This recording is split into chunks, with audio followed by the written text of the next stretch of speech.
Hello, it's Anne, and I'm back with just a little bit of a follow-up on my trash journals.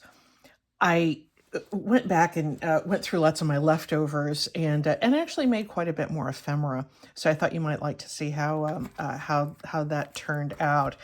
I actually started using this journal right away, and I'm so thrilled with it. It's just I put little tabs in for sections, things I'm publishing or planning to publish, brainstorming just my ideas with myself, and then milestones and analytics. So there's all kinds of goodies in here now that is really helping me organize my thoughts. I'm feeling free to take scratch paper from elsewhere in the house, and if I'm making lists, I'll just stick them in here. But the basis of the journal is, that is all from that box of trash. There are a few things that I didn't use. I didn't use the wine box. There was a couple of other things I didn't use. There was a flyer from our local research hospital that the paper was really kind of nice and thick, but it was very, very shiny, and it just wasn't anything that I wanted to use. I ended up using much more of the AARP bulletin than I thought I would use. That very, very thin paper really kind of surprised me. I thought it was totally useless at first, but I ended up really making quite a few of these tags. I used different things for the top, but I made actually, yeah, quite a few of the tags from that very thin paper. Truthfully, I think I think a lot of the stiffness of the tags might be from the glue, the many layers of glue that I put on there. But I didn't go through a whole glue stick, so.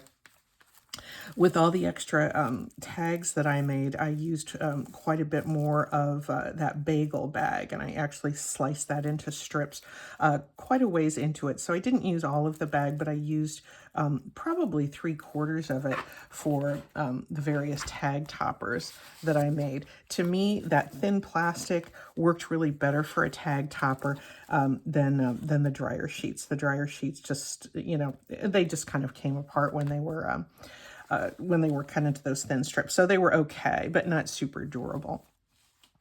I had lots of a few extra scraps of cardboard, so I made a few extra journal cards. You know exactly where that one came from. Thanks, Wild Mikes. What else did I want to show you in here?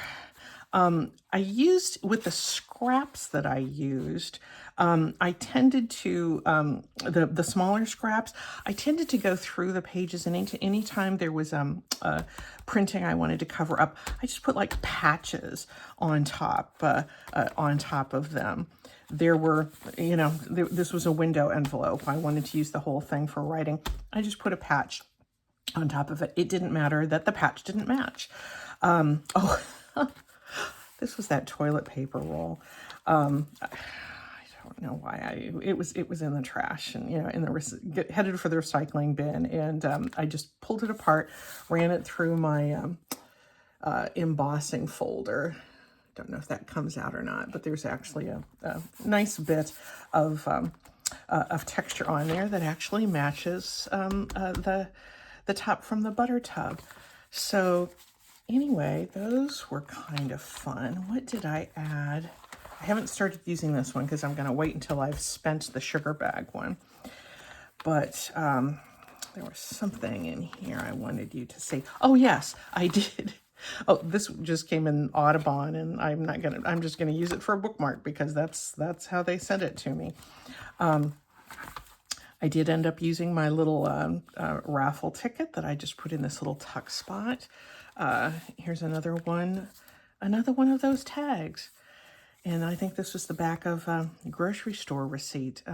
It was just amazing to me that all of that plain paper that just sort of emerged from this pile of garbage that's all potential journaling space. There were some scraps a couple more end pieces of the receipts, the ends of some of the food labels, or the backs of some of the food labels. I had just a little stack of scraps, and I thought, that's just scratch paper. Why don't I staple that together? I put it on a piece of leftover pizza box and covered that with something from the AARP bulletin. And this will just be, literally scratch paper that I can rip off here and throw away if I don't want it anymore. But it can just sort of live here in this little pocket, which was the Z-bar. Truth be told, that's not sticking very well in there. I might have to go in with needle and thread and stitch that down, because my